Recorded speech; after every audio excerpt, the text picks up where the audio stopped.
Howdy folks, and welcome to the Hillbilly Kitchen. Today we're going to be making sausage gravy.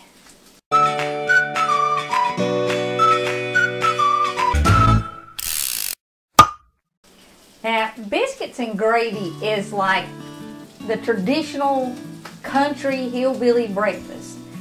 Everybody who grew up in the country has certainly had biscuits and gravy for breakfast. But for some reason, gravy seems to be something that folks have trouble with these days. So this video, I'm going to focus just on how to make the gravy and nothing else. I've got some fresh biscuits in the oven baking up, and I'll post a link to the video so you can get the recipe for the biscuits and all the directions for them. But what you need to make sausage gravy, well, you don't even really need sausage, but you got to have a pan that has some sausage cooked in it. And I've got a pan over on the stove that I'm cooking sausage in. But what I like to do is I cut a pound of sausage into pieces, slice the roll up, and then I keep the two end pieces and I put that in my gravy because they ain't very pretty anyway. You don't have to add the extra sausage to your gravy though. You can just use the drippings in the pan. And you need about 1/4 cup of flour, and any flour will work. 2 cups of milk and salt and pepper, and that's it. So let's take this over to the stove. Okay, I've got my pieces of sausage here pretty much fried. If you don't want to do pieces of sausage, if all you want is just the gravy to go with the biscuits, you can actually take just about this much sausage, just the end pieces, for the 2 cups. That's all you'd need. And you just fry that up in your pan and you can make your gravy in that. But generally folks around here like some sausage with theirs. So I fry up the whole pound and then make the gravy in the pan after I get done frying it. Now, I'm just going to mash these 2 pieces of sausage here up, bust them up until they're really small, because I don't want real big chunks of sausage in my gravy. This is just kind of a seasoning for it. Don't worry about all that stuff that's sticking on the bottom of the pan, because when we start mixing up the gravy, that's all going to come off, and that's going to give a lot of flavor to the gravy. If you use the sausage like this to season your gravy with or flavor it a little bit more, you want it pretty fine like this. And you get it pretty fine just by stirring it while it cooks. And it just takes a second to cook it because you're stirring it around and there's not much in there, especially if your pan is already hot. And the type of gravy or the type of sausage you pick is really going to determine the flavor of your gravy. I like Wampler's brand sausage. I think it has a really good flavor. Jimmy Dean, it's available on a wider market. It's also pretty good. And both of those brands now have an all-natural version that doesn't have the MSGs in it. So I try to get that whenever I can. Okay, now once your sausage is cooked, you're just going to sprinkle your flour in your pan. And you're going to stir that until your flour and your grease and your sausage crumbles are all combined together really well. And you can see there's not much grease in my pan, or there wasn't before I added that flour. If you've got some kind of sausage that's really fatty, you might want to take some of the grease out of it. You don't have to. But I'm not a big fan of greasy gravy, so if I've got a lot of grease in my pan, I usually get some of it out of there. I just like enough grease to make my roux, and it doesn't take much grease. Okay, and now you add salt and pepper to it. And like I said, don't worry about what's stuck on the bottom of the pan, because when we add the milk and we start stirring it, all that stuff is going to come off the bottom of the pan. And that's what's going to get your flavor in your gravy. And how much salt and pepper you add is entirely up to you. And you can make hot gravy by using hot sausage. I used to make this at church for breakfast a lot of times. And I would just do biscuits and gravy, and I would make a gallon of mild and a gallon of hot. And if you're making a gallon, you're going to need a whole roll of sausage in your gravy to flavor it. And then add your milk all at once while you stir it. You can use a whisk for this, and sometimes I do, or you can use a fork, but whatever you're making it in, you want to be able to scrape the bottom. Now you can certainly make this in a non-stick skillet, but if you're doing a non-stick skillet, you want to use a nylon coated whisk or a nylon fork. And the iron skillet, I think fork works about as good as anything. Once you add your milk, you do want to keep stirring it.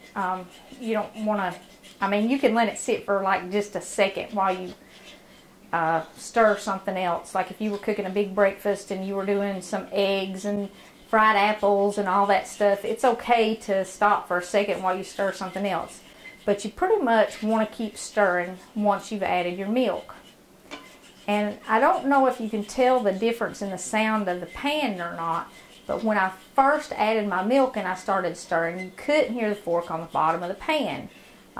It was scraping on all that stuff that looked like it was stuck to the bottom of the pan, maybe even looked like it was burned a little bit.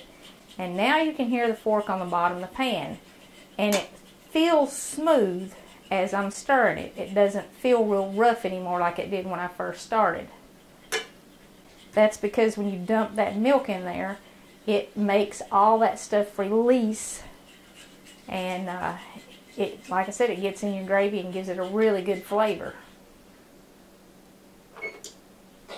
Now, there's only a couple of things that you really need to keep in mind with gravy. There's two ways to really mess it up. One is burning it. That's not stirring it enough. And the other way is trying to add more flour after your milk starts to boil, because your gravy's too thin.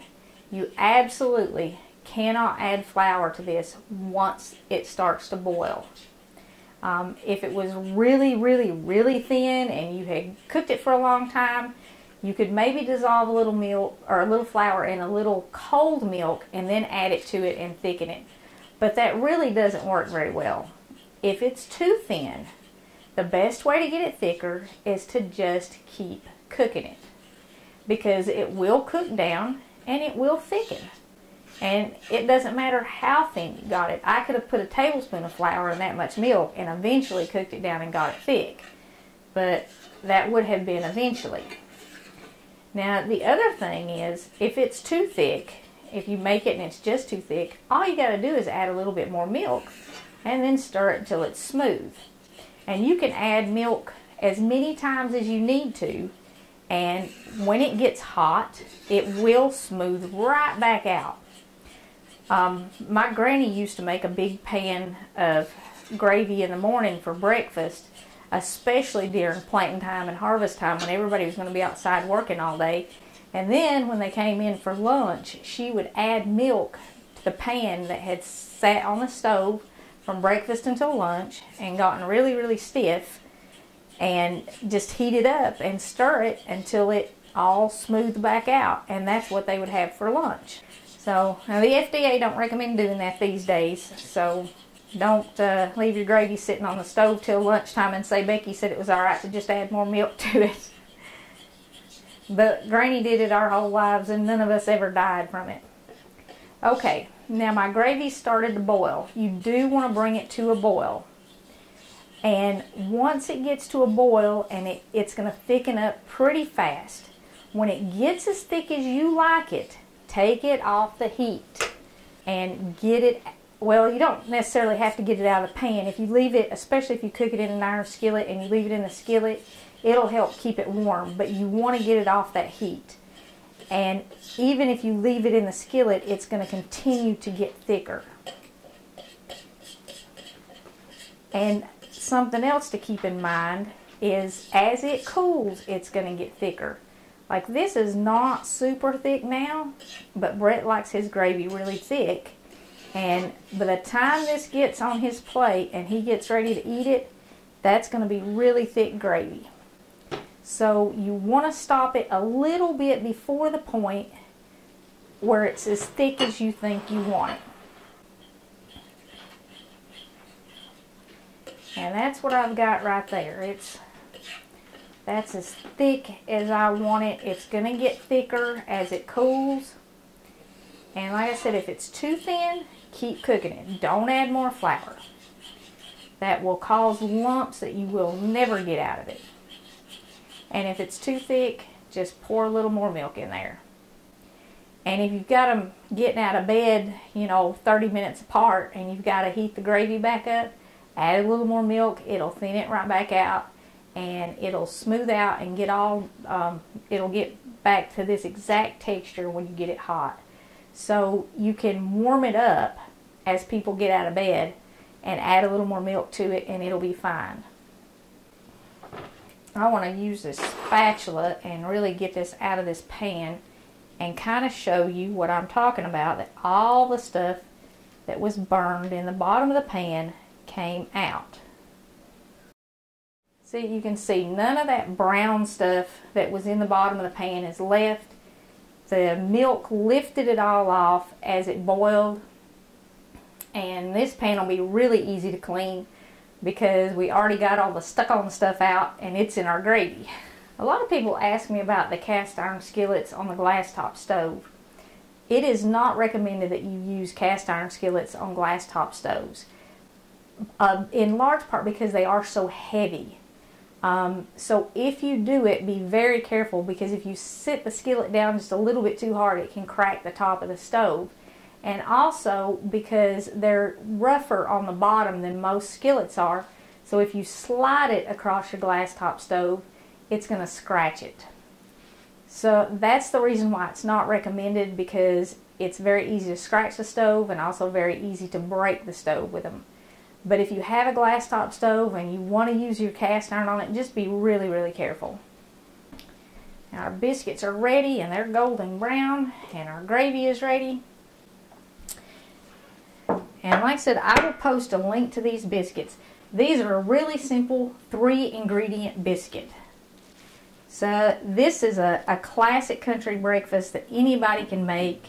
And like I said, you can add to it, make a really big breakfast. You can do scrambled eggs, add even definitely fried apples. I mean, that's like the ultimate breakfast right there.